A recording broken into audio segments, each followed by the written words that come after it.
So it's done. You guys are never going to be friends? Yep. No, it's come with disrespect. No, I'm done. For you, you still feel the It's same not, way? it's not working for both of us. Sorry? It's not working for both of us. Even a friendship? I don't think so. Okay. It's not sad. So these people have drifted apart even further instead of coming together at the reunion. Now, even friendship, nothing is on the table again. No ship at all, nothing.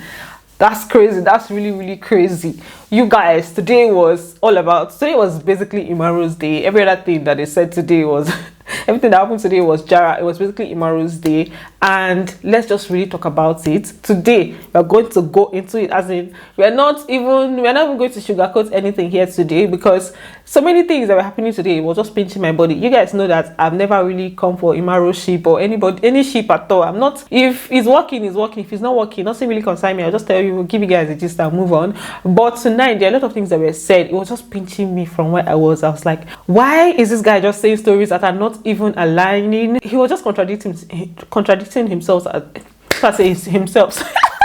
He was just contradicting himself at different points. So let's just let's talk about it. Let me give you guys the background gist, how it happened at the reunion. Welcome back to my channel, guys. If you are new here, please do well to subscribe, turn on your post notifications so they can get notified each time I post a brand new video, and don't forget to give the video a thumbs up. So for today, they continued with the story from yesterday, where Liquorose was just talking about what happened between herself and Emmanuel, and like when things really went south. So the story is just that Liquorose walked in on Emmanuel with a babe. In fact, there are other underlying stories, but the main story is that she walked in on him with a babe, and it was in a very compromising situation. You didn't see anything happening. You just saw a girl on The light was up, the music was playing, it was dark, the bed was rough, and the girl was at the edge, and she was covering her face with face masks. And she had to wait outside for 15 minutes, over 15 minutes, knocking for him, and then it was when she told him that there was an emergency, that it was an emergency. That's when he now came to open the door for her. So that is the main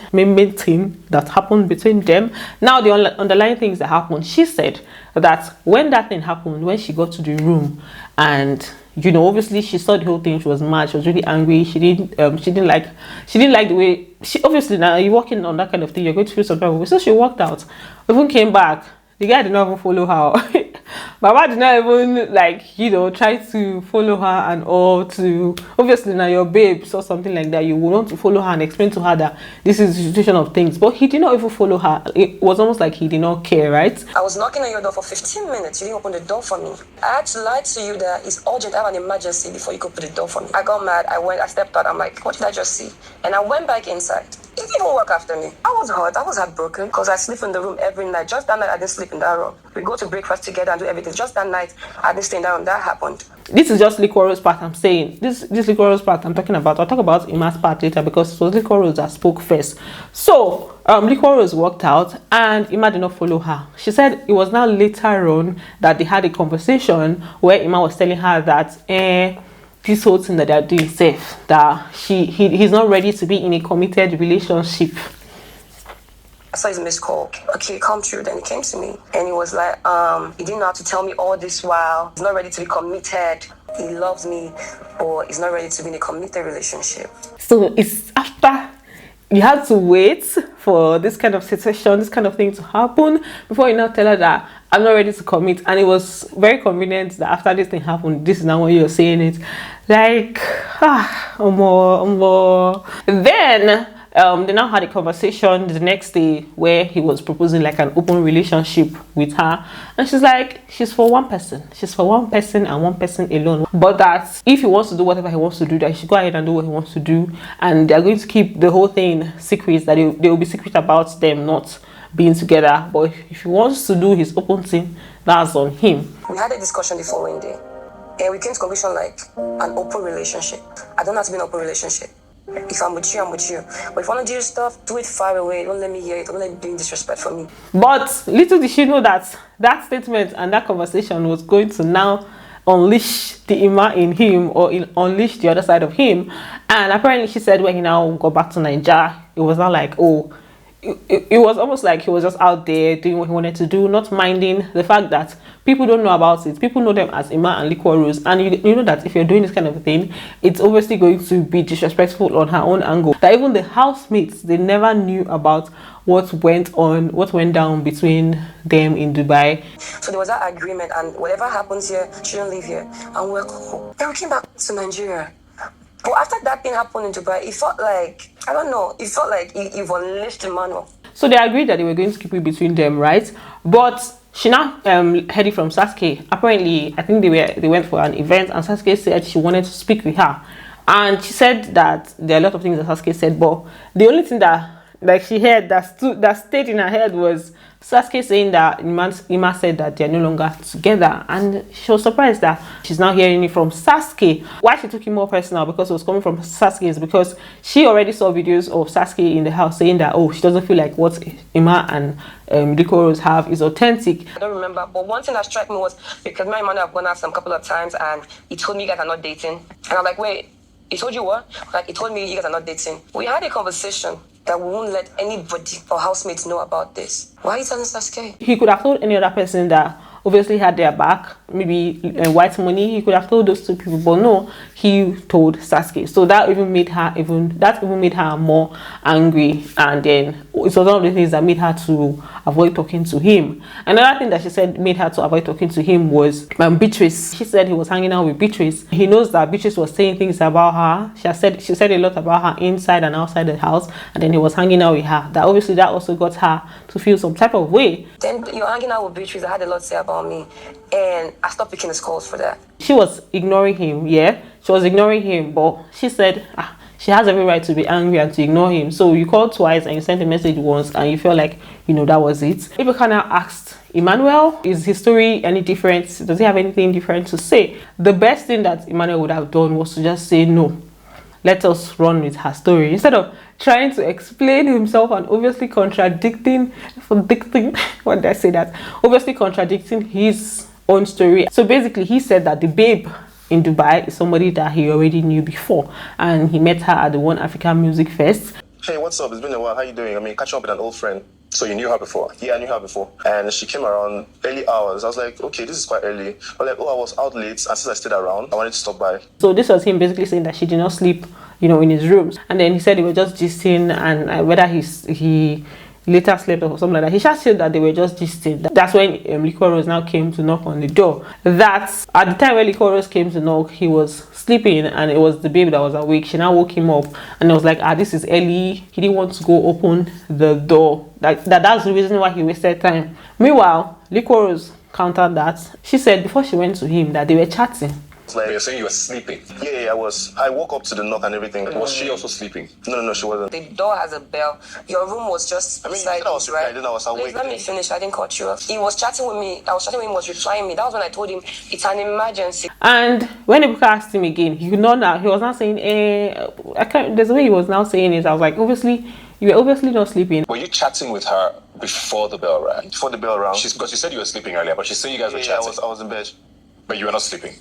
So were you expecting her? Well, the reason why I won't believe what she said is, if you look at this situation, you said this other babe came early in the morning. So you could go open the door for her early in the morning, and it's now the second knock that you were stalling and you didn't want to go and open because you're saying it's early. The other babe obviously came earlier. It was not a problem. You opened for her, and then now it's the Liquorose turn. You say, you didn't know and you were tired. You didn't want to stand up. So, you know, the story did not just make sense in that way. You guys get the points.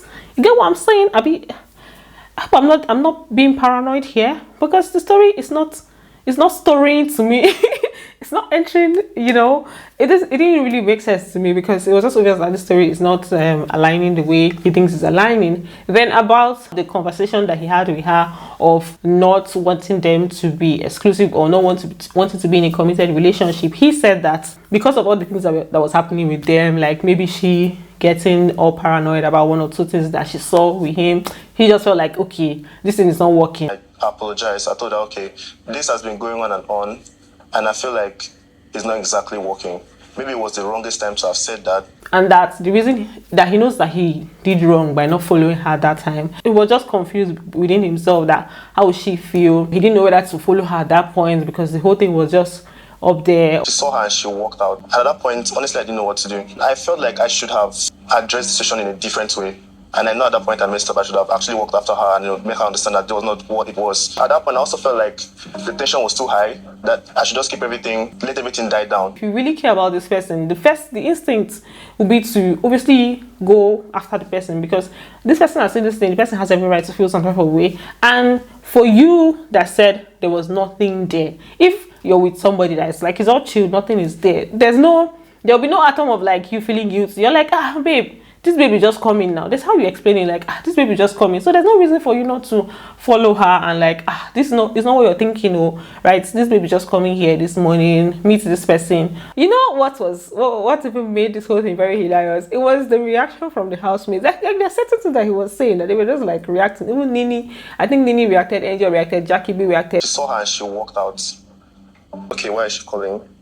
And I didn't exactly, until I didn't know she was one banging. Because I mean, for the Saskay issue, what he even said about Saskay issue, no, it was Saskay that explained her own side of the story. Before she explained her issue, Beatrice said this is one thing, she had wanted to speak to Liquorose about the things that was said about her. She agreed to the things that she said, and she said why she said it. She said that she felt like Liquorose had confided in her in the house, and then told about her past, things that she had gone through relationship wise.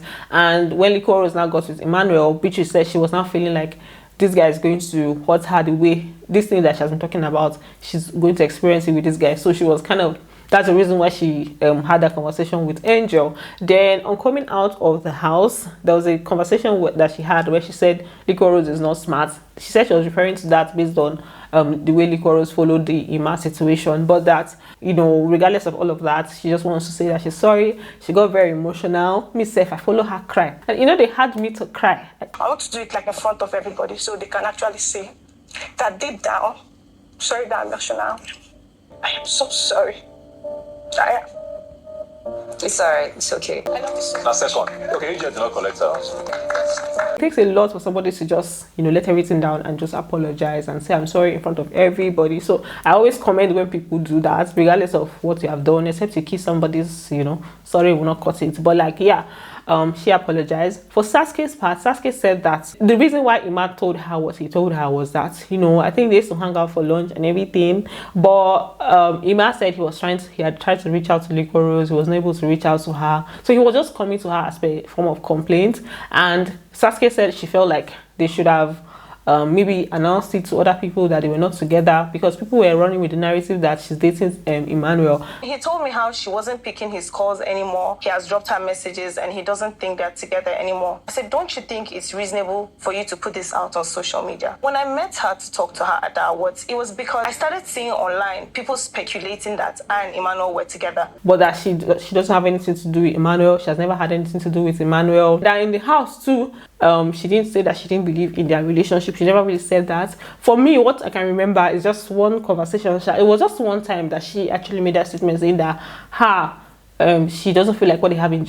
I don't think she used she made the exact comment. She doesn't feel like what they have is genuine. But I shall know that she talked about Emma flirting with her. I don't know. I don't think it was that deep when it comes to Saskay laying allegations. The only person that never believed in the ship and said it was Angel. Then people asked whether the thing, the people that were hurt by the situation, they now asked White Money. White Money was like, disappointed? No, not really disappointed or anything, but he doesn't like the fact that they've settled for not even being friends. I'm surprised. Okay. Disappointed in the fact that even as friends, exactly. I think that's the part that's weird. It's not cool now. It's not cool. That's basically what happened tonight. If I don't remember anything, know that it was Jara. So what do you guys think about the whole situation? Thanks for watching, guys, and don't forget to give the video a thumbs up, and I'm going to see you on the next one. Bye. Love you.